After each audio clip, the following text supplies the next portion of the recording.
What's up everyone? Today's Geeky Acrylics video, I'll be showing you my first attempt at painting shoes. I've never owned Jordans before, but I've always wanted to customize shoes, so I just went all out, bought a pair of Jordans, and started with some prep work. Obviously you need to remove the laces, and you need to get that waxy finish that you get when you buy your shoes new.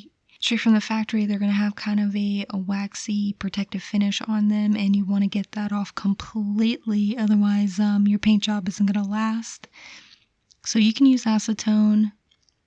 Here I just went ahead and didn't want to stress like the potency of the acetone, so I used the Angelus leather preparer and deglazer.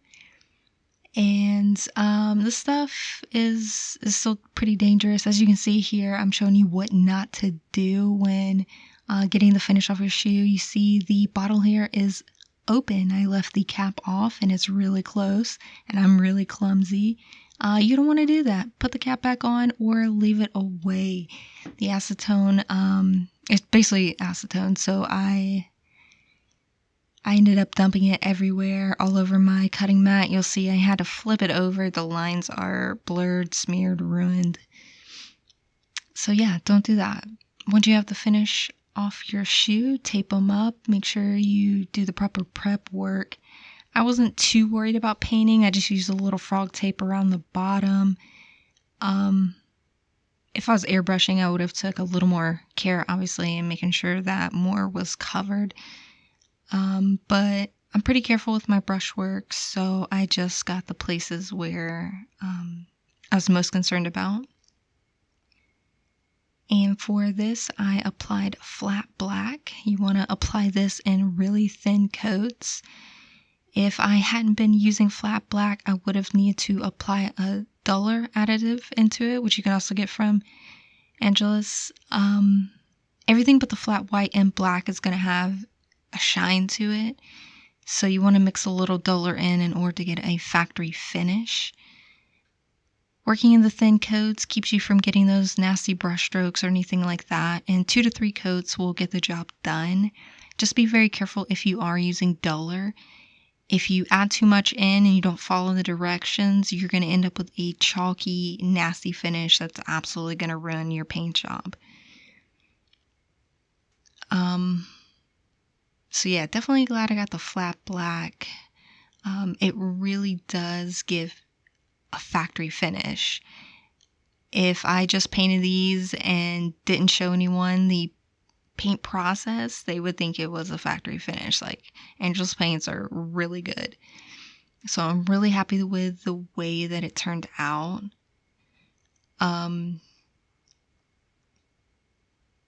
There's a few parts that I don't show, like there's other additives you can get, like Too Soft if you're planning on painting the tongue or the fabric part on the inside of the shoe. I did paint the tongue, I just had to touch it up, so I didn't show you that process because you really couldn't see that it was even painted. I just had to touch up a few places that I messed up.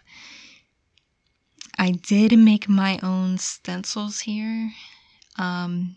Cutting that out with an X-Acto knife on a clear plastic binder insert. So I just made it myself. And for this, I just had regular white, so I did have to mix a little bit of the duller in there. I think it's a 1 to 10 ratio for that. I would just be really careful. Yeah, you just don't want to add too much. You don't want to get that chalky finish.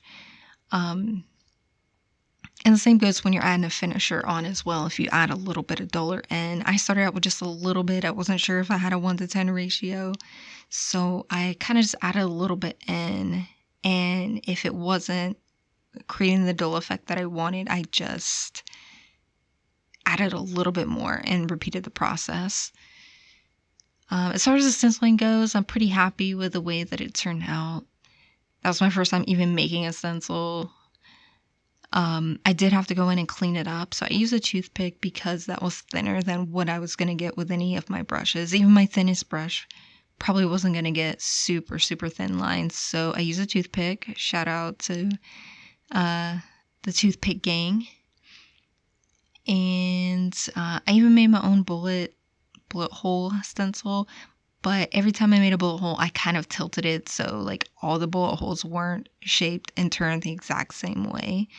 So I just altered them all a little bit to give a variety in there. And that's done with their metallic. It's like a pewter color, I think is what it's called. And for adding in like the little hints of blood, the blood splatter, I probably recommend mixing in a little bit of their Too Thin, which is like what you would use if you were airbrushing with the products. I didn't have any of that, so I didn't record my awful attempts at blood splatter with like an old paintbrush or toothbrush. I did get a little bit on there, a fine mist of blood, but it wasn't quite achieving the look that I wanted, so I did end up just brushing on, making it look like blood drips and smears and splatters and stuff like that. And I've done a lot of that in the past on canvases and Funko Pops, so I was pretty comfortable with this process, and I think it turned out okay. I was going to put blood on the toe box, but I decided to tone it down and just put a little bit on the tags, and I think that was a right call. I'm glad I didn't put it all over the toe box.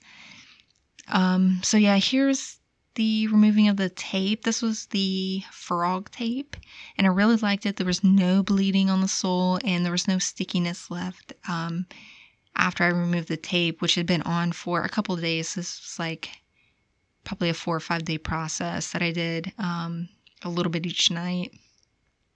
Really happy with the way it turned out.